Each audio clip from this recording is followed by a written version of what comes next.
Hello, and welcome to the Three Questions Podcast, where we dive into the world of wealth management and connect you with industry experts. I'm Wayne Baxter, Senior Executive Manager at One Capital Management.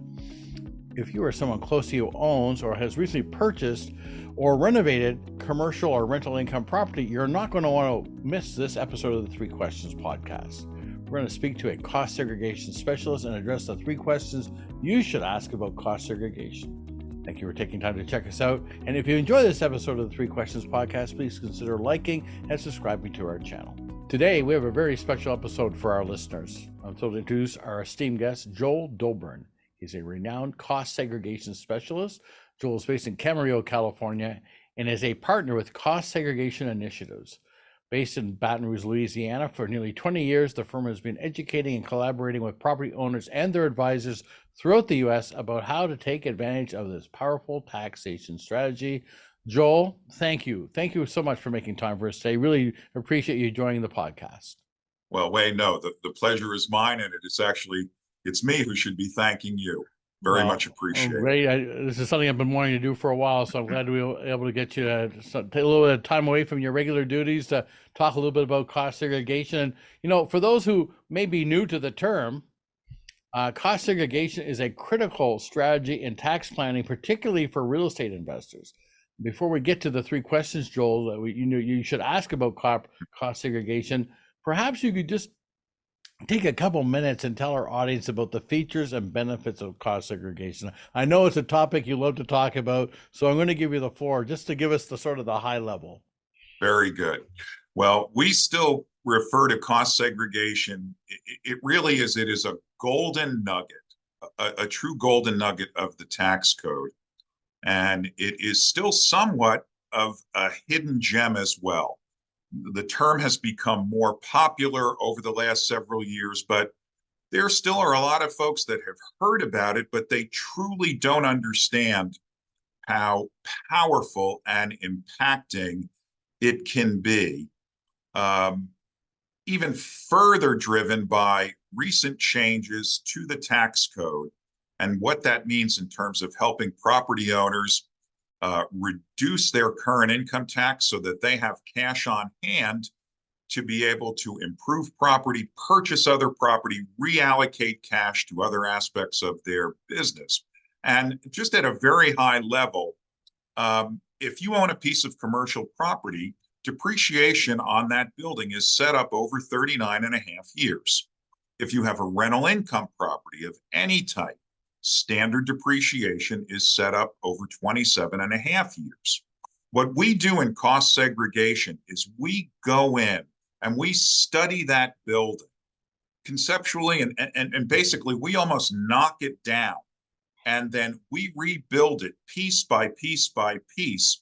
And in doing so, we're able to reallocate elements of the building into shorter life periods. So we move elements from 39 years to 5 years that are basically mostly interior, and then 15 years that are exterior. So if you could imagine getting a tax break in 5 years and 15 years, that's certainly better than 39. 39 and a half years, no kidding. Correct. Now, if I can just quickly take it one step further, what really added rocket fuel to the application, to the strategy, was the implementation of the bonus rules for depreciation that the Jobs and Tax Reform Act put in place back in 2017. We won't go deeper into that at this point, but I can just simply say that is what made these numbers very, very powerful. You know, I was just thinking about this back when I was in Canada, and we would have our annual meeting with our annual advisory meeting at the broker dealer, and the CEO would get up and talk about how the company was doing in the finances, and he used a term one time, accounting gymnastics, to describe how the company was doing in the finances and how we were growing as a firm. And Joel, I can't help but think of the term accounting gymnastics as somehow applicable here with cost segregation. That's all.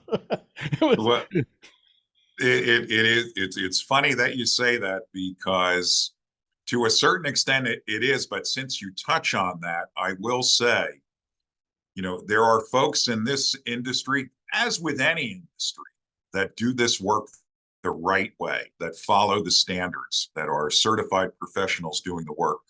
But there are others out there, and it's kind of that buyer beware, because there is a lot of accounting gymnastics that chances are, if the IRS shows up, you would get removed from the arena very quickly.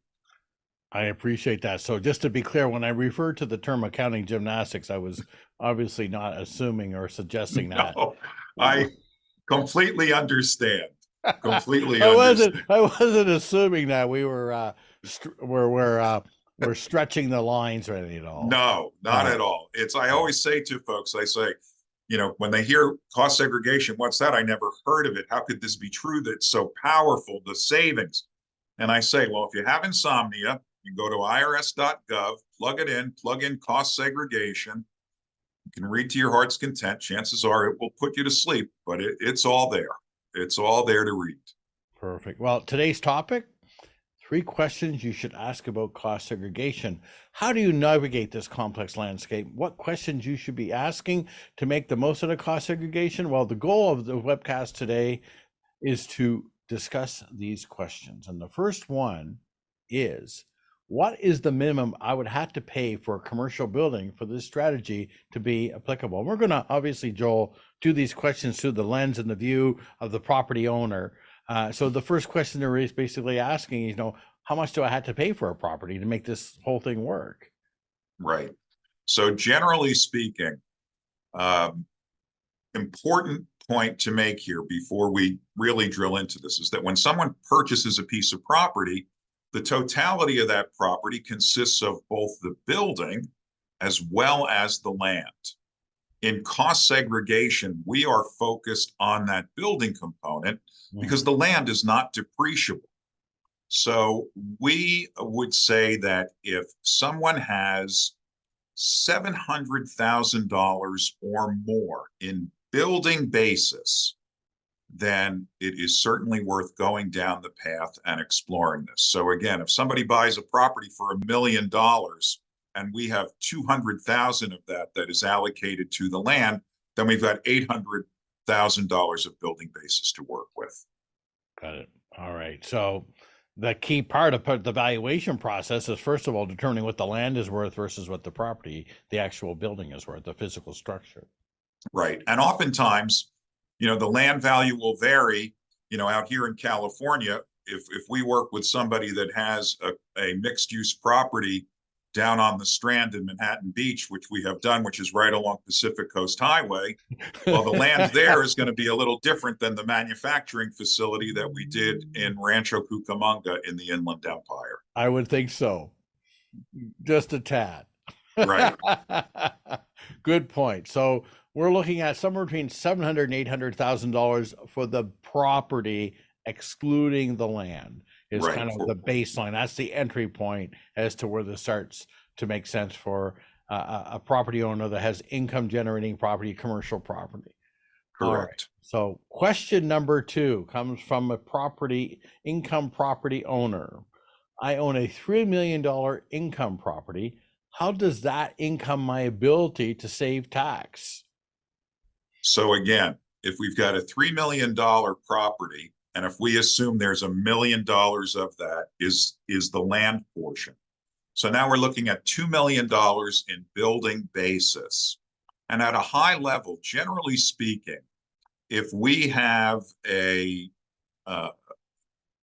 property, an apartment building, let's say, that has exterior parking, has some driveways, parking lot, curbing, sidewalks, landscaping, etc., fencing on the exterior, and then on the interior, just what you would find, generally speaking, in any type of apartment, cabinetry, carpeting, etc. So we are going to find probably somewhere in the range of 20% of the makeup of that building that we would be able to accelerate. So if we use $2 million as a building basis and we're able to identify 20% of that creates an accelerated write-off of $400,000 for that property owner. Now, there are some factors that come into play. When did they actually purchase the building? What is their current tax liability situation? How could it be utilized? But one key thing that I would just add is that once we go in and we do our work, if we create that accelerated deduction, if a property owner can't use all of the benefit in the first year, then it just simply carries forward on their tax return. It's not use it or lose it, and that's, I think, an important point to make. So they can, so basically, in other words, whatever they can't use the first time around, they can use in the year after that, and it need be later on down the road. Correct. And yep, the year after that, the year after that, the year after that. Exactly. Perfect. Okay, question number 3. I just completed a $500,000 renovation on a building I have owned for several years. Can I use cost segregation on the improvement portion of the property? You certainly can. And this, I think, really becomes one of the areas of cost segregation that is just, again, from an awareness and an educational standpoint, it's just the type of thing that people don't really think about. But improvements to existing buildings create very powerful results for our clients. We recently had a client that had purchased an industrial type of property. They put $1 million of improvement money into it, and through our work, we were able to accelerate about $270,000 worth of depreciation expense, which basically they were able to utilize and to help offset their income, which ended up contributing to helping to pay for a portion of those improvements. So a really good thing to think about that is often overlooked. Okay, we've been talking about that features and benefits of cost segregation up until now, but before we end off here, are there any instances, Joel, where cost segregation just won't work, where it's not applicable? Yes, in fact, there are. The key driver of cost seg is to help increase deductions to help offset or eliminate tax. So if you're somebody that, I'll go back to your phrase, if there's a lot of accounting gymnastics, and even though you may run a successful entity, if you're not paying taxes and you have going forward losses in other areas, well, then chances are you may not really need us. You've already got the you've already got the losses that you need. The other thing is if it's a not-for-profit entity, nonprofits, they don't need us because, again, there's not a tax portion to their business equation. But generally speaking, and in the near 20 years that we've done this, we still haven't met anybody that wants to overpay their taxes. So it's always worth going down the path and exploring this, which we do up front at no cost or obligation. But I just to carry on with that, I would imagine that principal residence won't obviously apply. Yes. Thank you for bringing that up. In the I was thinking about that because even what if it? Okay, I'm just throwing mud up against the wall here, but okay, principal residence to me would make sense because it's not really a commercial property. I know we talked about income properties. No, let's say hypothetically speaking, if I'm renting out a room, and so could I define that as an income component, or again, we're still dealing with that variable that you gave me earlier, which is it's got to have a minimum $700,000 value of the building. So there's no way you can make a principal residence even if you're renting out a portion of it.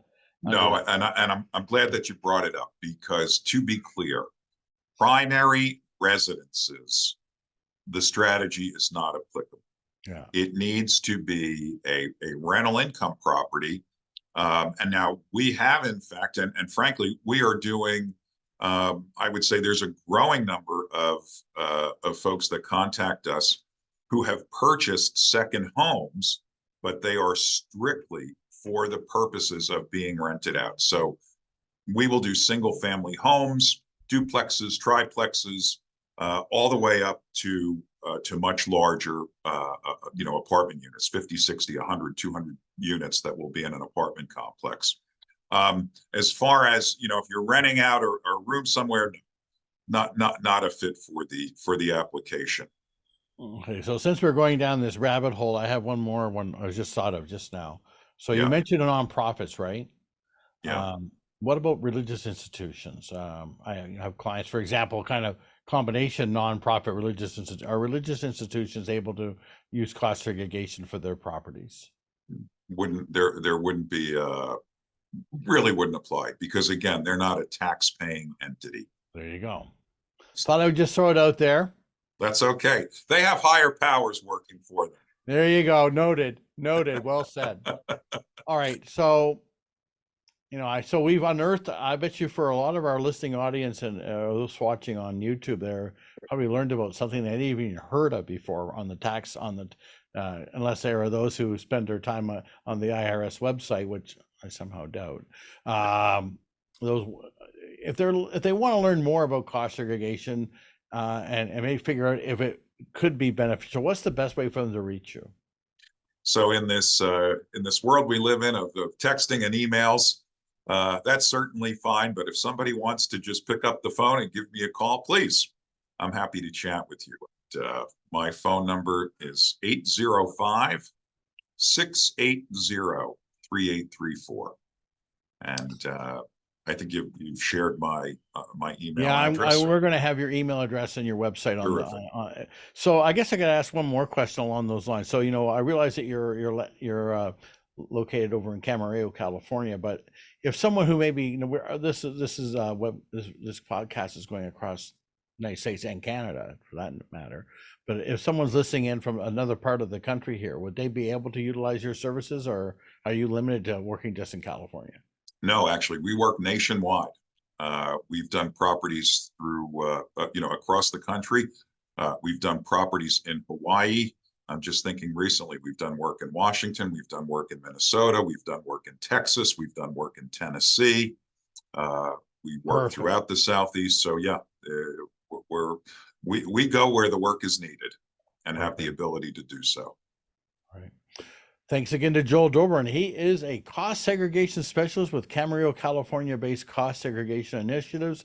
Joel, thank you for taking time for us today. I really appreciate you making the effort to get on here so we can learn more about cost segregation. You bet, Wayne. Thank you so much for having me. I look forward to bringing you the 3 Questions podcast, and I hope you find them educational and informative.